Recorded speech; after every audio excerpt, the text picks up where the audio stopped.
Basics of stock market की इस series में हमने लास्ट वीडियो में primary and secondary market cover किया था एंड आज उसी की कंटिन्यूएशन में हम आईपीओ को समझेंगे। So hello everyone, my name is Piyush and welcome to Stockify. IPO यानी initial public offer. IPO company के लिए जनरल पब्लिक से फंड रेज करने का एक मेथड है जो प्राइमरी मार्केट में डील होता है। आईपीओ आने के बाद कंपनी स्टॉक एक्सचेंज में लिस्ट हो जाती है। जब कोई अपना बिजनेस स्टार्ट करता है तब वो फंड्स के लिए पहले अपना कैपिटल यानी अपने पैसे लगा के स्टार्ट करता है। फिर जब वो उस पैसों को यूज़ कर लेता है अपने बिजनेस में एंड उसे पैसों की ज़रूरत होती है तो वो अपने फ्रेंड्स एंड फैमिली से ले सकता है। फिर जब वो उन पैसों को भी इस्तेमाल कर लेता है एंड उसे लगता है कि बिज़नेस की ग्रोथ अच्छी हो रही है एंड उसे और एक्सपेंड करना है तब वो बैंक्स के पास लोन के लिए जाता है।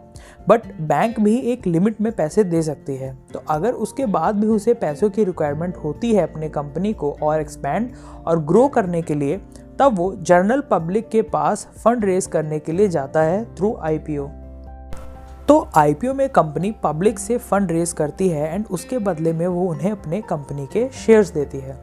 इसको हम सिंपली ऐसे समझ सकते हैं कि मान लीजिए अगर मिस्टर विकास को अपनी कंपनी के लिए 1 करोड़ रुपए चाहिए और वो उसे सिर्फ एक बैंक या अपने कुछ फ्रेंड्स एंड फैमिली से मांगे तो शायद उनके लिए इतने पैसे देना थोड़ा मुश्किल हो। बट वहीं अगर मिस्टर विकास 100 रुपये 1 लाख लोगों से मांगे तो शायद उसको वो आराम से मिल जाए, जिसके बदले में उन 1 लाख लोगों को कंपनी में हिस्सेदारी यानी ओनरशिप मिल जाएगी जितने प्रपोर्शन के शेयर्स उन्होंने परचेज किए हैं। आपका एक क्वेश्चन ये भी हो सकता है कि अगर ये पैसे बैंक इजीली देने को रेडी हो जाए तब भी क्या कंपनी को आईपीओ के थ्रू शेयर्स इशू करके फंड रेज करने चाहिए? तो हमें यहाँ ये समझना होगा कि जब हम बैंक से पैसे लेते हैं यानी लोन लेते हैं तब हमें उस लोन पे इंटरेस्ट भी पे करना पड़ता है, जबकि अगर वो आईपीओ में शेयर्स इशू करके पैसे रेज करते हैं तब कंपनी को कोई इंटरेस्ट नहीं देना पड़ता अपने शेयर होल्डर्स को। तो जब कंपनी के पास प्रॉफिट्स कम होते हैं या नहीं होते तो कंपनी को इंटरेस्ट देने की चिंता नहीं होती एंड जब कंपनी को प्रॉफिट्स होते हैं तब वो उस पैसे को अपने शेयर होल्डर्स को डिविडेंड के नेम से डिस्ट्रीब्यूट कर देती है, जितना डिविडेंड कंपनी ने अपनी एजीएम में डिस्ट्रीब्यूट करने का डिक्लेयर करा होता है।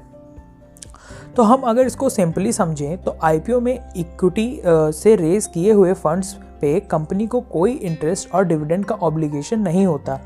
वहीं बैंक्स और other types of external debt पे कंपनी को इंटरेस्ट पे करने का ऑब्लिगेशन होता है। अब हम समझते हैं कि आईपीओ के प्रोसेस में कौन इंपॉर्टेंट रोल प्ले करता है। सो कंपनी आईपीओ को मैनेज करने के लिए इन्वेस्टमेंट बैंक्स एंड अंडरराइटर्स की सर्विसेज लेती है। इन्वेस्टमेंट बैंक्स कंपनी की फाइनेंशियल परफॉर्मेंस को एनालाइज करने के लिए कंपनी के फाइनेंशियल डेटा जैसे balance sheet, profit and loss account, cash flow statement etcetera को एनालाइज करते हैं एंड कंपनी का अप्रॉक्सीमेट वैल्यूएशन निकालते हैं और कंपनी को गाइड करते हैं कि उन्हें कितने शेयर्स किस प्राइस पे सेल करने चाहिए जिससे उनको अपने रिक्वायर्ड अमाउंट मिल जाए। तो in short investment banks company को आईपीओ प्रोसेस स्टार्ट होने से लेकर फाइनल स्टॉक एक्सचेंज में लिस्ट होने तक के हर स्टेप में हेल्प करता है।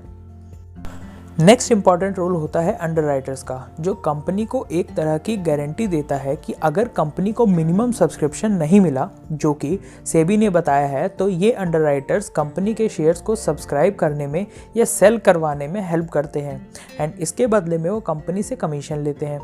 Underwriters company and investment banks के साथ चेक्स भी रखते हैं जिससे investment banks and company IPO के लिए कोई अनरीजनेबल प्राइस ना रखते, क्योंकि लास्ट में आईपीओ को सब्सक्राइब करने की जिम्मेदारी अंडरराइटर्स पे आ जाएगी।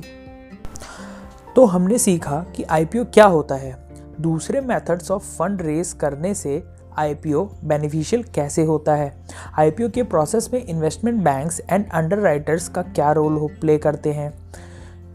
सो बेसिक्स ऑफ स्टॉक मार्केट की इस सीरीज़ में हम अपनी नेक्स्ट वीडियो में इक्विटी एंड प्रेफरेंस शेयर्स को कवर करेंगे। Thank you.